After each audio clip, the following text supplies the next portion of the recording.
it's the Blender animator here, and today I'm going to be showing you how to create your own scene in Blender, which should look something like this, which is quite nice. I don't really know what to call it. It's some sort of funky animation, but I kind of like it, and if you like it, just watch on and you'll see how to make it, I suppose. So let's go ahead and file, open a new startup file. I was going to show you, tell you about what we're going to do today, but I'll probably put it all in the description. And if you search something up, you'll probably find it, and generally the video will contain the right thing. So yeah, I'm not going to bore you with that. So let's go ahead and start off by creating a cube in the center. If your mouse thing's over here, just click Shift and S and click cursor to center. It's just so useful. And for today, we're going to be using this magnet so we can move things around nicely. Okay. So let's go ahead and click S or D, and then Shift Z so it doesn't size up on the Z axis, so it doesn't go higher. It just changes its width and length. And then click 8 to size it on the Y and X axis 8 times. So now we should have this cube, which looks something like this, and I'm going to call it floor. There we go. And this is going to be our floor, funnily enough. Okay, now let's go ahead and start shaping it. So let's go ahead and create a cube. Make sure this little magnifying thing's on, and move up one, and then size it on the X-axis 7 times. Now let's go ahead and click Shift and then D to duplicate it, and then click Y so it moves on the Y-axis, and then move it using your mouse up so it leaves a gap of 1 sort of square. Now you want to click Shift R so it repeats it, and then select them all. And I think that's actually we only need to select 2. Yeah, select 2 of them and click Shift D, and then Y if you want to do that, and then just move them over here so you create this sort of step-like thing. I don't know what to call it. And now we want to go ahead and select them all. Boom, like that. Could have been a bit less loud with the mouse, but I don't care. And let's click Control and then J to turn them all into one mesh. And I'm going to call this Shaper.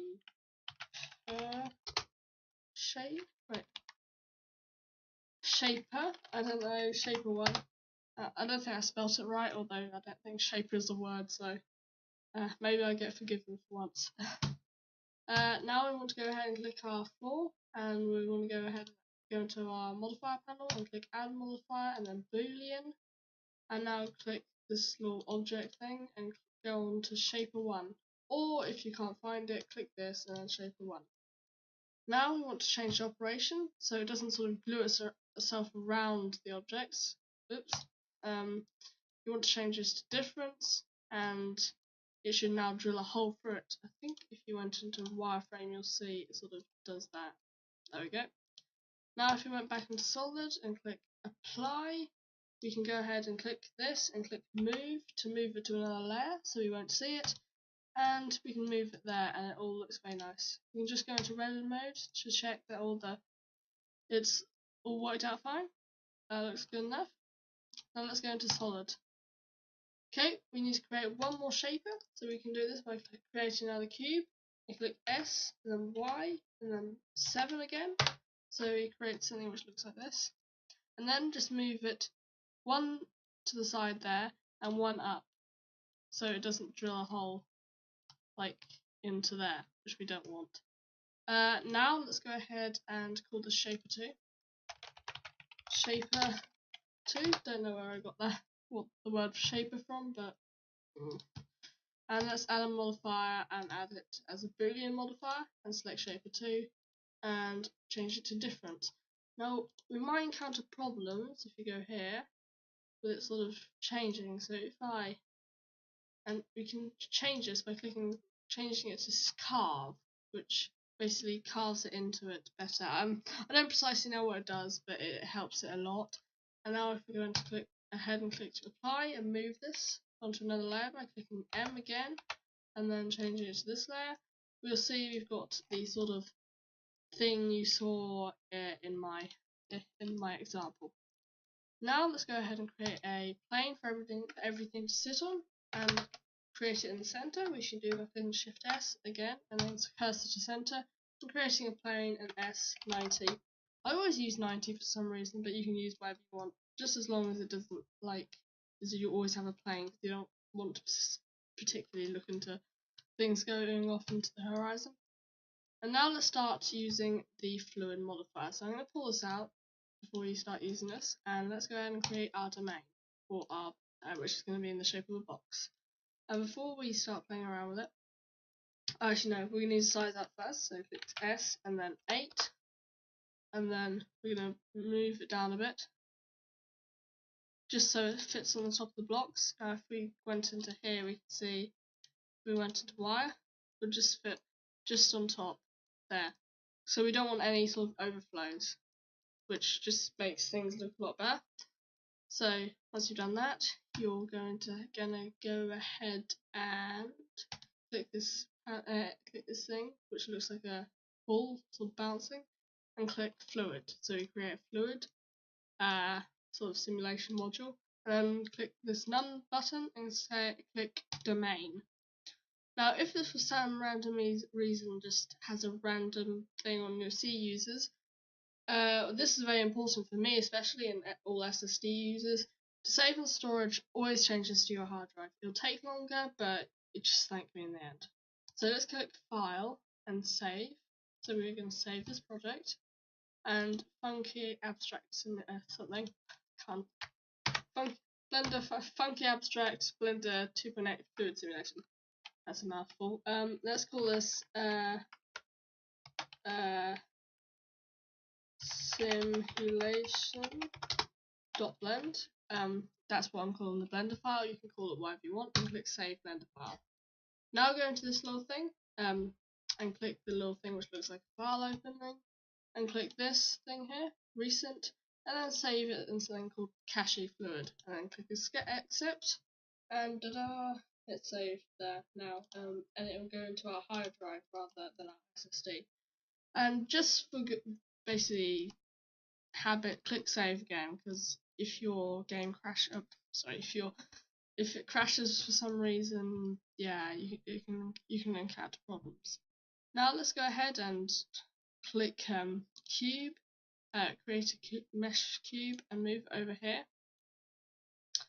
And what we're going to do with this mesh is just trying to. I'm not putting any sort of suspense in. I'm actually just trying to work out what I'm going to do with it. We're going to change this to 0.5 on the scale, and then move it down, and unclick this down a bit until and then round it to the nearest 5th decimal place. I don't know. And then move it back a bit, and then round that to the nearest 5th decimal place, and click that's -8. And ta-da, we've created where our water is going to come from. And this is going to be called a fluid, so we're going to add a fluid modifier and call it a inflow. Basically, if you want to add something to interact with your fluid, add a fluid modifier, basically. There are many different things here, but I'm going to be releasing a video which will explain every single one. Most of them. Now you want to click on this floor thing, and click fluid, and then obstacle. Now we're going to use shell. In the other video I'll explain why we're going to use shell, but just accept we're going to be using shell for this. And now let's go into our inflow and make it flow forwards. We're going to go on the y-axis and we're going to change this to 0.5 minus. So minus 0.5. I think that might work. And let's go ahead and render this. So this is our there we go. This is our domain, and click render. And you'll see that nothing at all happens. There we go. Something did happen. Right. Not much though, so it just disappears. And I believe this might be, if we just move this to another layer, this could just be something wrong with the way the water goes out. So let's go ahead and go back here, and click this and click move, and then first layer, just go back to the other layer. You can change your layers down here. And I think we got our info. So we might just move it forwards a bit and click S to smaller it up a bit. Smaller it. Make a whole load of new words today. Let's re-render this. And I think we got it wrong. Yeah, I think I know what's wrong. So on the y-axis, we're going to change this to 0.5. Then we're going to try again. This didn't happen in the trial. And now let's click this to main and re-render it. Now there are many reasons why this might be not working. So I'm going to click this and change this to 1.65. 165, sorry. And you'll see that the reason why you don't want this in your SSD. And you'll see this wall just keeps on just disappearing. Now, there are many reasons for this, and usually it's a glitch. So let's move this up and just see if it is a glitch. We can move this back, close that, and re-render this. It is an off chance it is a glitch. And it looks like it is. Wow. Okay. So it looks like the wall is just randomly disappearing.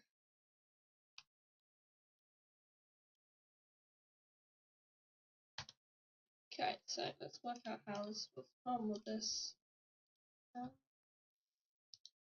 This might be a wait. There may be a basic reasons. Okay. Turns out that the water, I believe, seeping trying to do something. So we can change this to volume and see if that works.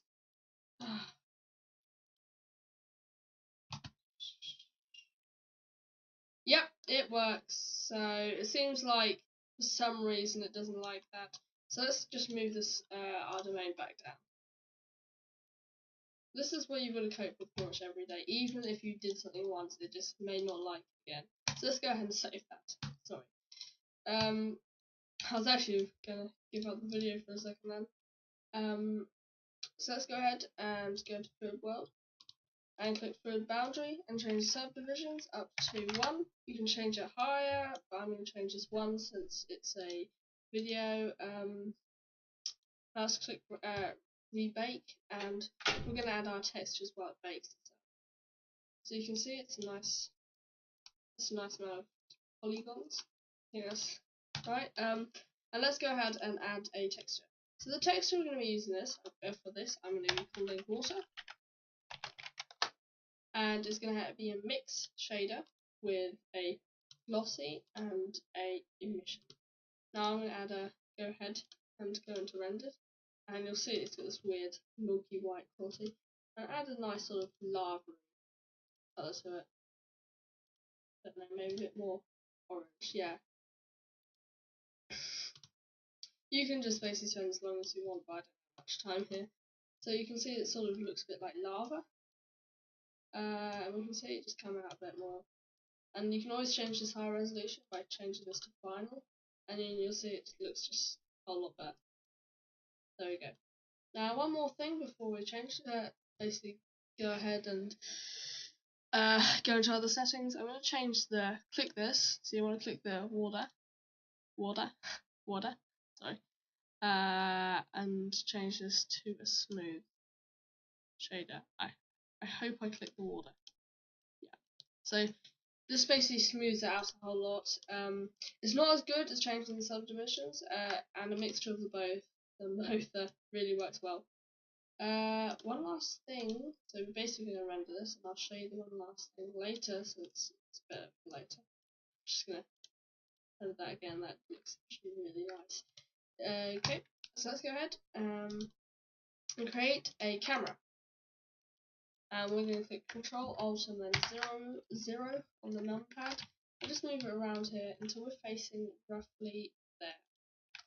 Now we're going to click Shift and S and change the cursor to center, and create a empty by clicking Shift and A, and then go ahead and click Mesh. Sorry, it is I am empty. Go ahead and click an empty, and then maybe just plain axis. Yeah, that's right. And we're going to call it zoom. For some reasons, so we've got all these shapers. I think we're going to compress them. So we've got shaper 2 and Two, I'm just going to name this right now. Cube 1 is going to be inflow. Cube 4, yep, there we go. And cube 2 is going to be it's more like lava. I'm going to call water. Now let's go into camera settings and go ahead and click this little camera icon and change this depth of field, which basically makes it sort of a bit out of focus here, which is how the eye works, which basically makes that whole scene look a lot more realistic. Let's go into focus and then click zoom. Should be spelled wrong. And let's rename this. It's double O-M. Can't spell. There we go. And let's go ahead and go back into our camera. You can do this by clicking the side and change our radius to 0.1. By the way, if there's any problems, make sure your problems with rendering, make sure that you're on cycles render. Just going to put that in now. Okay, let's go ahead and click rendered, and you can see it looks very realistic, very nice. And this is where I'm going to activate the new 2.7 denoise blender. Denoise. Okay, denoise blender. Denoise renderer. I don't know what it is. It's its official name. For this, I might actually have it going half speed at the end render, which you'll probably see at the start of the video. So I'm going to end this at 500. I'm going to click this and change this to speed 0.5 and change this time from 4 to 8, so it goes up to 500 frames. And let's go ahead and pause the render for now. I'll do all this rendering in basically After Effects, and let's go ahead and render this. Now it looks quite low resolution here, and this is probably because the resolution is at 50%.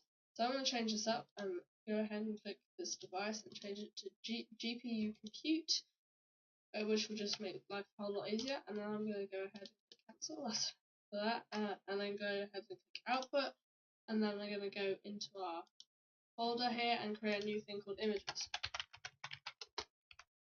I'm basically going to export it as images. One, because it gives you more control, and two, it's just a whole lot easier because Denoise Blender at the moment, when it actually officially comes out, which it hasn't, I'm running a test version, at the moment it doesn't support any sort of movie format my computer can recognize easier. And I've done another video on how to transform images to video.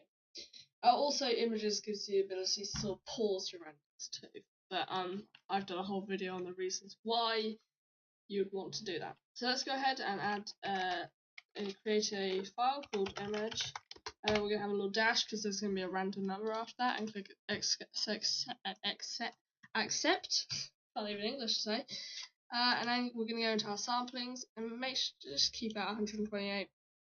We're going to set this to JPEG so we don't fill up our storage, and click RGB and keep the quality the same. Now we're going to use motion blur to sort of blur when the water comes through. It doesn't make much of a difference, but any good difference is just good. In performance, we're going to change this to 256 by 256 since we're using a GPU compute. Your GPU might have different numbers, but generally you're safe there. If you're using CPU, I'd recommend 64 or 32. Right, now let's go ahead and file save. Render this again, and I'm going to have a preview of what it looks like. Now, there are many ways here. If you go onto my other video, which I'm going to be releasing in a few days, or a few more days, it depends really, on how would I describe it, which sort of shows off ways to speed up your rendering. Yeah, it's a really good video. It should be released in a few days. Anyway, let's go back into the Blender world, and we're rendering this nicely. It looks really nice. The blur is really working. Not the motion blur, the other blurs, so many different types of blurs in Blender, the depth of field. So let's go ahead and file save this. I'm going to go ahead and render this for 500 frames, which is roughly 20 seconds. You're going at 24 FPS or something like that. Anyway, thank you very much for watching this video. I hope you learned something today. If you didn't, well, you're a Blender genius. Blender. Don't get that wrong. And one last thing, I'm just going to move this down a bit, so you can do this by just clicking this and making sure you've stopped rendering. Just move this down so it makes it look a bit higher quality. Anyway, thank you very much for watching this video. If you have any questions or tips, if you want me to implement them, I'll try and I definitely will read all the comments, and I'll try and put them in my videos and obviously mention you there. So thank you very much for watching this video. I hope to see you next time, and goodbye for now.